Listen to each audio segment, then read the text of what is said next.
আচ্ছা Sanju Samson, CSK দলে তোমার কি রোল ছিল, তুমি সেখানে কি করতে?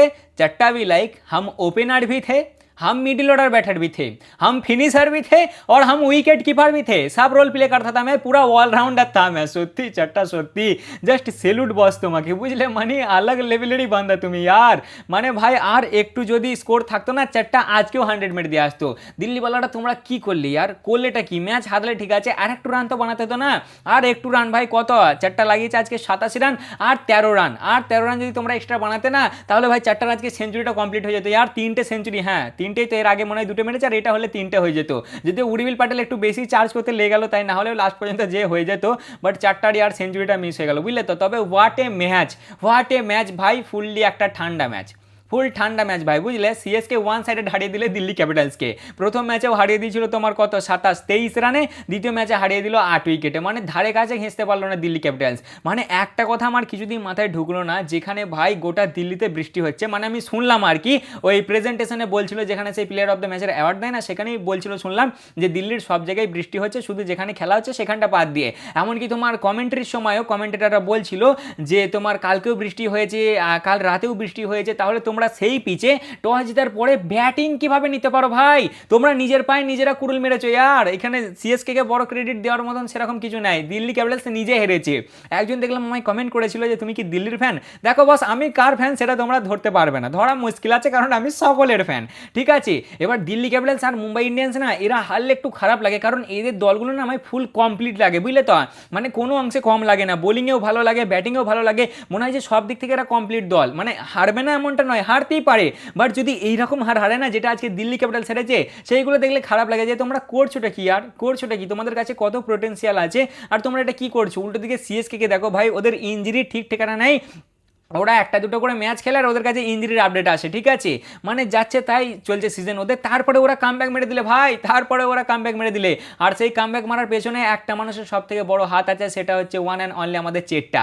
চেট্টা বি লাইক, যেদিন আমি দাঁড়াবো না সেদিন কারোর ক্ষমতা নাই যে আমাকে দাঁড় করাবে, আর যেদিন আমি দাঁড়িয়ে যাব লালা, সেদিন কেউ আমাকে সরাতে পারবে না গো, বুঝলে তো? মানে আজকেও চারটা দিয়েছে তোমার 52 বলে 87 রান, ডিআরডিসি। তোমরা যদি আর 13 রানও বানিয়ে নিতে না ভাই, তাহলে চারটার আজকে সেঞ্চুরিটা কমপ্লিট হয়ে যেত। এর আগে মনে হয় দুটো মেরেছে আর আজকেরটা হলে তিনটে হয়ে যেত। यार তোমরা কি করলে বলো? হ্যাঁ করলেটা কি? তোমরা আজকে নিজে নিজে ম্যাচটা হেরেছো।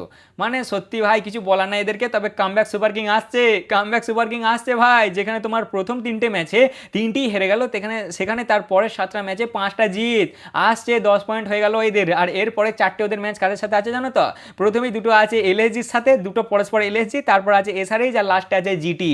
চেন্নাই সুপার কিং আসছে ভাই। প্রথমে যখন ট্রেডটা হলো না এই সিজনের শুরুতে, তখন সত্যি কথা বলছি ভাই, বাকি লোকেদের কি মনে হয়েছিল আমি বলতে পারবো না, আমার মনে হয়েছিল যে লসটা সিএসকেরই হলো, কারণ যেভাবে সিএসকে সিজন শুরু হয়েছিল আর যেভাবে রাজস্থান রয়্যালসের সিজন শুরু হয়েছিল, সেটা দেখে একটু মনে হচ্ছিল। আর তাছাড়াও আমার পার্সোনালি মনে হয়েছিল যে দুটো অলরাউন্ডার দিয়ে দিল একটা ওপেনার ব্যাটারের জন্য, কারণ তাদের কাছে অলরেডি ঋতুরাজ গায়কোয়াড় এবং আয়ুষ মাত্রে ছিল ভাই ওপেনিং করার জন্য। 3 নম্বরে উর্বিল পাটেল, 4 নম্বরে সরফরাজ বা দুবে, 5 নম্বরে ব্রেভিস, 6 নম্বরে তোমার এইদিকে তোমার এই যে প্রশান্ত ভীর, কার্তিক শর্মা, এতগুলো প্লেয়ার ছিল বলি আমার মনে হয়েছিল, আমি চেটটাকে ছোট করছি না ভাই, আমি জানি চেটটা কি করতে পারে, বাট তারপরেও একটা ভাই মনে হয়েছিল, খুঁত লেগেছিল যে কি জন্য এরা ওপেনার ব্যাটার নিতে যাচ্ছে। এদের কাছে তোমার উইকেট কিপারও ব্যাটার মনে হয় চারটাকে ছাড়া ছিল, কে করছিল এর আগে সিজনে তো মানে থালা করছিল। থালা ইয়ার দেখা দিলে না ভাই, 10টা ম্যাচ হয়ে গেল সিএসকের এটা নিয়ে, বুঝলে তো? হ্যাঁ 10টা ম্যাচ কমপ্লিট হয়ে গেল, সিএসকের 5টা জিত 5টা হার হয়ে গেল, বাট থালা দেখা দিলে না। আমি বলছি শোনো, থালা আর মনে হচ্ছে না দেখা দেবে বলে, বুঝলে তো? থালা মানে রিটায়ারমেন্ট নিয়ে নিয়েছে, কোনো আপডেটই নেই ভাই থালাকে নিয়ে, কোনো আপডেট নেই। থালাকে বিন্দাস প্র্যাকটিস করতে দেখা যায়, বিন্দাস তোমার প্র্যাকটিসের ফটো আসছে, অন্য দলের সাথে দেখা করছে, মানে সেই যখন ম্যাচ হয় একটা গ্রাউন্ডে প্র্যাকটিস করে তখন যায় না একে অপরের সাথে দেখা করে, মানে কথাবার্তা বলে, সব কিছুই চারটার আসছে, কিন্তু চারটা কেন সরি থালাকে ভাই ম্যাচেই দেখা যাচ্ছে না আর, ম্যাচের নাম গন্ধ পাওয়া যাচ্ছে না। আমার মনে হচ্ছে উনি রিটায়ারমেন্ট নিয়ে নিয়েছে, ওনাকে আমরা আর দেখতে পাবো না। যাই হোক ভাই, এদের মোটামুটি সব কিছু ঠিক ছিল বলেই ভাবছিলাম যে এরা এত টাকা দিয়ে একটা ওপেনার ব্যাটার নিয়ে এলো দুটো অলরাউন্ডার ছেড়ে দিয়ে। বাট আমি কি করে জানবো বলো, আমি তো খালি চোখে একটা নর্মাল ওপেনার ব্যাটার দেখেছিলাম গো, এরা তো চশমা পরে একটা অলরাউন্ডার নিয়ে এসছে। মানে সত্যি চারটা ভাই এখনও অবধি, মানে চারটা যখনই 40-এর নিচে রান বানিয়েছে না, তখনই সিএসকে ম্যাচ হেরেছে। 6টা ম্যাচ খেলেছে, 5টা হেরেছে, যে ম্যাচে তোমার চারটা 40-এর নিচে রান বানিয়েছে, আর উইন পার্সেন্টেজ হচ্ছে তোমার 16.7, বুঝলে তো?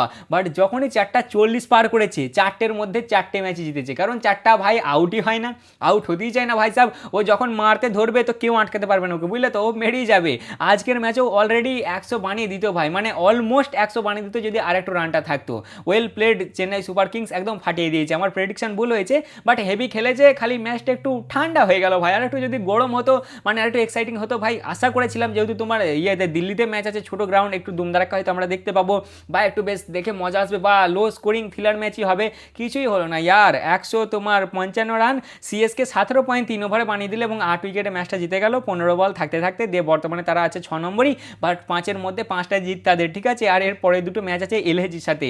যদি এই 4টে ম্যাচ এলএসজির সাথে, দুটো হায়দ্রাবাদ আর জিটি, এইগুলো জিততে পারে না, আসছে সিএসকে টপ 4-এ। সিএসকে আর বলো না ওদেরকে, কামব্যাক সুপার কিং আসছে ভাই টপ 4-এ, বুঝলে তো। আর দিল্লি ক্যাপিটালসের জন্য সত্যি আমি বললাম না, এদের যেহেতু সব পোটেন্সিয়াল আছে, তারপরেও যদি এরা এইরকমভাবে হারে না, তখন একটু দেখে খারাপ লাগে। আর আমার মাথায় এখনও ঢুকছে না যে এরা টস জেতার পরে ফার্স্টে ব্যাটিং কী করে নিল। যাই হোক বড় ভাই, আজকে ম্যাচ ছিল তোমার সিএসকে এবং দিল্লি ক্যাপিটালসের মধ্যে। যারা এখনও সাবস্ক্রাইব করেনি অবশ্যই সাবস্ক্রাইব করে নেবে, আর যারা ফেসবুকে দেখছো অবশ্যই ফলো করে নেবে। আমার প্রেডিকশন ভুল হয়ে গেছে ভাই, সত্যি কথা বলবো, আমি এতদিন বাহানা মারিনি। হ্যাঁ, আজকে সত্যি কথা বলছি ভাই। কালকে আমি যখন বললাম না দিল্লি ক্যাপিটালস, আমার মনে খুঁতখুঁতিনি লাগছিল একটু, মানে খুঁত করছিল মনটা, যে মনে হচ্ছে দিল্লি পারবে না, মনে হচ্ছে দিল্লি পারবে না, মনে হচ্ছে সিএসকে হারিয়ে দেবে, আর হারিয়েই দিল গো। মানে প্রেডিকশন ভুল হয়ে গেল ভাই, বহুদিন পরে একটা ঠিক হয়েছিল, আবার একটা ভুল হয়ে গেল। যাই হোক, যা হওয়ার হয়েছে। আমার প্রেডিকশন যেন কেউ সিরিয়াস নেবে না, ঠিক আছে, বারবার বলছি সিরিয়াস নেবে না, আমি জাস্ট মজা করে বলি, আমার যেটা মনে হয় সেটা বলি, ঠিক আছে, বেশি কেউ সিরিয়াস হবে না জানো। যাই হোক ভাই, আজকে টস জিতে দিল্লি ক্যাপিটালস, এবং টস জিতে এদের কাছে একটা বিশাল এজ ছিল ভাই। এরা টস জিতে ফার্স্টে বোলিং নিতে পারতো, আর এদের কাছে বোলারও যা ছিল, তোমার মিচেল স্টার্ক, অক্ষর প্যাটেল, লুঙ্গি, কুলদীপ নাট্টু, এরা আরামসে আজকে সিএসকে কে আটকে দিতে পারতো ভালো, মানে ছোটো স্কোরে, বুঝলে তো। কিন্তু এরা দেখে হঠাৎ করেই ভাই ব্যাটিং নিয়ে নেয়, ফার্স্টে একটা চেঞ্জ করে তোমার লুঙ্গিকে নিয়ে আসে, আর সিএসকে ভাই খুশি ছিল, তারা বোলিং করতে চাইছিল, বোলিংই পেয়েছে। আকসারদা বললে যে ভাই টস জিতে আমরা ফার্স্টে ব্যাটিং নিচ্ছি এই কারণেই, কারণ মনে হচ্ছে সেকেন্ড ইনিংয়ে আরও স্লো হবে। কিভাবে ইয়ার, বৃষ্টি হওয়ার পিছে তুমি কিভাবে বুঝছো যে সেকেন্ড ইনিংয়ে স্লো হবে? ফার্স্ট ইনিংয়ে তো বেশি স্লো হবে না, যেটা তোমাদের সাথে হলো। আজকে স্পিনারগুলো যা বল করেছে না ভাই সিএসকে দলে দুটো চেঞ্জ করে তারা নিয়ে আসে আখিলকে এবং গুরজামনিতকে, আর ওরা নিয়ে এসেছিল লুঙ্গিকে। যাই হোক ভাই, প্রথমে 3টে ওভার মোটামুটি ভালোই শুরুয়াত হয়, কিন্তু 4 নম্বর ওভারে মুকেশ আসে, তাই প্রথমকে আউট করে প্রথম 15 বলে 19 রান বানিয়ে আউট হয়ে যায়। একটা 4 একটা 6 মারে, মাঝে একটা ডট হয়, আর তারপরে ভাই সব আউট হয়ে যায়। তারপরে 6 নম্বর ওভারে আখিল আসে, আর আখিল দেয় আমার জামাইদাকেও আউট করে। জামাইদা আজকে 13 বলে 12 রান বানিয়ে আউট হয়ে যায়। তারপরেও জামাইদার মাথায় চলে যায় অরেঞ্জ ক্যাপ, 455 রান মনে হয় কমপ্লিট হলো এই সিজনে জামাইদার। অরেঞ্জ ক্যাপ ভাই আর থাকছে না কারোর মাথায়, বুঝলে তো। যাই হোক, এরা পাওয়ার প্লে শেষে জাস্ট 37 রানই বানাতে পারে 2 উইকেটে, আর সেখান থেকেই মনে হলো যে আজকের ম্যাচটা তো ভাই ঠান্ডা ম্যাচই হবে, বুঝলে তো। গরম ম্যাচ তো খুবই কম চান্সই মনে হচ্ছে। তারপরই আছে তোমার 8 নম্বরে নূর আহমদ, দেয় কারুন নায়ারকে আউট করে, কারুন 13 বলে 13 রান বানিয়ে আউট। 10 নম্বর ওভারে আবার আসে নূর, দেয় রানাকে আউট করে, রানাও 13 বলে 15 রান বানিয়ে আউট। 10 ওভার শেষে এরা 62 রানে 4টে উইকেট। সেখান থেকে মনে হচ্ছিল ভাই 120-30 হয়তো প্যাক হয়ে যাবে, কিন্তু তারপরেই 11 নম্বর ওভারে আসে গুরজামনিত এবং আকসারদাকেও দেয় আউট করে। আকসারদা 6 বলে 2 রান বানিয়ে আউট হয়ে যায়। 1 রানে মনে হয় ড্রপ করে দিয়েছিল নূর আকসারদাকে নয়, সরি আকসারদা 6 বলে 2 রান বানিয়ে আউট হয়ে গেছে। কিন্তু তারপরেই ক্রেডিট দিতে হবে তোমার স্টাফকে আর সামির রিজভিকে, কারণ এদের জন্যই এরা 155 অব্দি আসতে পারে, না হলে 120-30 লেফটে যেত। এই তোমার স্টাফ আর সামিরের মধ্যে একটা পার্টনারশিপ হয় 47 বলে 65 রানের মতন, ঠিক আছে। জেমি ওভারটান আসে 19 নম্বর ওভারে, মানে এদের তোমার ওই আকসারদা আউট হয়েছে 11 নম্বর ওভারে, সেখানে এদের 5 নম্বর উইকেট পড়ে। তারপরে এদের 6 নম্বর উইকেট পড়ে তোমার 19 নম্বর ওভারে এসে, মানে মাঝে 19 নম্বর ওভারে এসে, মানে মাঝে ওই যে বললাম পার্টনারশিপটা, বাট পার্টনারশিপটা অতটা ফাস্ট হয়নি, বুঝলে তো ভাই, স্লো পার্টনারশিপই হয়েছে, মানে ওই 47 বলে 65 রানের পার্টনারশিপ। তারপরেই তোমার আসে 19 নম্বর ওভারে জেমি ওভারটান দেয় স্টাফকে আউট করে। স্টাফ 31 বলে 38 রান মানে আউট হয়ে যায়। 1 রানে ওকে ড্রপ করে দিয়েছিল ভাই সাহেব, 37 রান এক্সট্রা মেরে দেয়। 1 রানে ওকে নূর ড্রপ করেছিল। আর লাস্টে তোমার কতটা 20 নম্বর ওভারে আনসুল আসে, দেয় আশুতোষকে আউট করে। 5 বলে 14 রান বানিয়ে আশুতোষ আউট হয়ে যায়, রান আউট হয়ে যায় ওটা, বুঝলে তো। লাস্টে সামির 24 বলে 40 রান মারে এবং এরা 155 রানই বানাতে পারে 7 উইকেটে। সামিরকে ক্রেডিট দিতে হবে ভাই, কারণ 69 রানে যখন 5টা উইকেট পড়ে গিয়েছিল তখন সামির রিজভি এসেছিল ব্যাটিংয়ে, আর টিমের হাল ধরেছিল ভাই। মানে ওই পার স্কোরও বলা চলে না ভাই, এটা নর্মাল স্কোর। মোটামুটি ওরা যদি এখানে 170 থেকে 80 লাগাতে পারতো না, তাহলে ম্যাচটা দেখার মতন হতো, বেশ ইন্টারেস্টিং হতো, বুঝলে তো। কিন্তু এরা করতে পারলে না ভাই, বুঝলে তো। প্রথমে 1 থেকে 6 ওভারে 37 রানে 2 উইকেট, মানে তোমার 6.16 এর রান রেটে ব্যাটিং করেছে। তারপরে 7 থেকে 15-এর মধ্যে জাস্ট 60 রান 3টে উইকেট পড়ে গেছে। তোমার এখানেও 6.5 ইকোনমিতে ব্যাটিং হয়েছে, 6.5 রান রেটে ব্যাটিং হয়েছে। আর লাস্টে 16 থেকে 20-তে একটু চার্জ করেছিল, 58 রান বানায় 2 উইকেটে। তোমার 11 রান রেটে, বুঝলে তো। বোলিংয়ের দিক থেকে দেখতে গেলে বোলিং খুব ভালো করেছে, বিশাল টার্ন পাচ্ছিল আজকে ভাই সিএসকের স্পিনাররা, বুঝলে তো।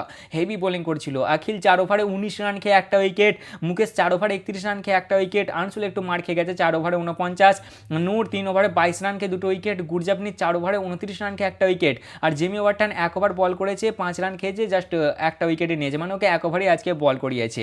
এরপরই আসে তোমার সিএসকের ব্যাটিং। প্রথমের দিকে তো ভালোই শুরু হয়, বাট 4 নম্বর ওভারে লুঙ্গি ঋতুকে আউট করে দেয়। ঋতুদা 13 বলে 6 রান বানিয়ে আউট হয়ে যায় এবং পাওয়ার প্লে শেষে এদের 44 রানই হয়, একটা উইকেট, বুঝলে তো। প্রথমের দিকে সঞ্জুদা একটু স্লোই খেলছিল, তারপরে তোমার আই থিঙ্ক 7 নম্বর ওভারে আসে আকসারদা, তাই উর্ভিলকে আউট করে 9 বলে তোমার 17 রান বানিয়ে আউট হয়ে যায় উর্ভিল। অ্যাকচুয়ালি ওটা ভাই আকসারদা আউট করেনি, ওটা আউট করেছে আমার জামাইদা, একটা হেভি স্টাম্পিং করে 24 সেকেন্ডের মাথায় আউট করে দেয়। 24 সেকেন্ড, হ্যাঁ যতটা ওরকমই দেখলো ভাই, তবে খুব ফাস্ট করেছিল আর কি, মানে আমি এক্স্যাক্ট টাইমটা আমার মনে নেই, বাট খুবই ফাস্ট স্টাম্পিং করে, বুঝলে তো। 10 ওভার শেষে এদের 47 রানে 2 উইকেট পড়ে যায়, ব্যাস আর কিছু দেখার নাই ভাই। তারপরে সঞ্জুদা 52 বলে 87 মেরে দেয়, 7টা 4 6টা 6, আর কার্তিক 41 মারে 31 বলে, দে ব্যাস ম্যাচ শেষ ভাই। 114 রানের পার্টনারশিপ হয়ে যায় এই দুজনের মধ্যে। 66 বলে 159 রান এরা মারে 2 উইকেটে 17.3 ওভারে, এবং 8 উইকেটে এই ম্যাচটা জিতে যায় তোমার 15 বল থাকতে সিএসকে। বর্তমানে সিএসকে পয়েন্টস টেবিলে আছে 6 নম্বরে, যারা 10টা ম্যাচ খেলেছে 5টা জিতেছে 5টা হেরেছে, 10 পয়েন্ট পেয়েছে, এবং নেট রান রেট হচ্ছে 0.05 আর দিল্লি আছে 7 নম্বরে। দিল্লির জন্য একটু চাপ হয়ে গেল ভাই, দিল্লি 10টা ম্যাচ খেলেছে 4টে জিতেছে 6টা হেরেছে, 8 পয়েন্ট আছে, এবং নেট রান রেট হচ্ছে -0.95 সিএসকে যেখানে প্রথম 3টে ম্যাচে 3টিই হেরে গিয়েছিল, সেখানে পরের 7টা ম্যাচে 5টা জিত, মানে কামব্যাক সুপার কিং কামব্যাক মেরে দিয়েছে ভাই। আর দিল্লি যেখানে প্রথমে 2টো ম্যাচে 2টোই জিতে গিয়েছিল, সেখানে তার পরের 8টা ম্যাচে জাস্ট 2টো ম্যাচই এরা জিততে পেরেছে। বোলিংয়ের দিক থেকে দেখতে গেলে তোমার স্টার্ক 4 ওভারে 30, আকসার প্যাটেল 4 ওভারে 25 রান খেয়ে একটা উইকেট, লুঙ্গি 4 ওভারে 30 রান খেয়ে একটা উইকেট, কুলদীপ 3 ওভারে 34, কুলদীপ দা মার খেয়ে গেছে আজকে, বুঝলে তো। আর নাট্টু 2.3 ওভারে 39। এরপরে 4টে ম্যাচ হচ্ছে সিএসকে এর এলএসজি এসআরএইচ জিটি, আর দিল্লির হচ্ছে তোমার কেকেআর পিবিকেএস আর কেকেআর, এই 4টে হচ্ছে দিল্লি ক্যাপিটালসের ম্যাচ। দিল্লিকে এই টুর্নামেন্টে টিকে থাকতে গেলে সব কটা ম্যাচে জিততে হবে, আর সিএসকেও যদি টপ 4-এ যেতে চায়, সিএসকে অবভিয়াসলি যেতে চাইবে ভাই, তাহলে তাদেরকে এখান থেকে সব কটা ম্যাচে জিততে হবে। প্রথম ম্যাচে জিততে হবে আর কি। প্রথম ম্যাচে তোমার দিল্লিকে হারিয়ে দিয়েছিল 23 রানে, আর এই ম্যাচটায় হারিয়ে দিল তোমার 8 উইকেটে। প্রেডিকশন আমার ভুল হয়ে গেছে ভাই, আমার মন চাইছিল সিএসকে বলি, বাট কি জানি কি মনে হলো দিল্লিকে বলে দিলাম ভাই। লাস্ট 7 বছরে নাকি দিল্লিকে তোমার দিল্লি আর কি হারাতে পারেনি সিএসকে দিল্লির স্টেডিয়ামে, এটা আমি দেখলাম, এটা আমি শিওর নয় যদিও। তা মোটামুটি এই ছিল আজকের ভিডিও ভাই, সেরকম খাস কিছু হয়নি, চেটটা একাই ভাই ধোঁয়া ছুটিয়ে দিলে ভাই, সফটওয়্যার আপডেট করে দিলে ডিসি, ঠিক আছে। কালকে ম্যাচ আছে তোমার এসআরএইচ এবং পিবিকেএসের মধ্যে। কালকের ম্যাচটা মনে হচ্ছে পাঞ্জাব কিংস জিতবে, দেখা যাক কি হয়, ঠিক আছে। বারবার বলছি সিরিয়াস নেবে না। তা এই ছিল আজকের ভিডিও, কেমন লাগলো অবশ্যই জানাবে, ভালো লাগলে লাইক কমেন্ট শেয়ার অবশ্যই করবে। দেখা হচ্ছে আবার পরের ভিডিওতে, চলো ততক্ষণের জন্য টাটা।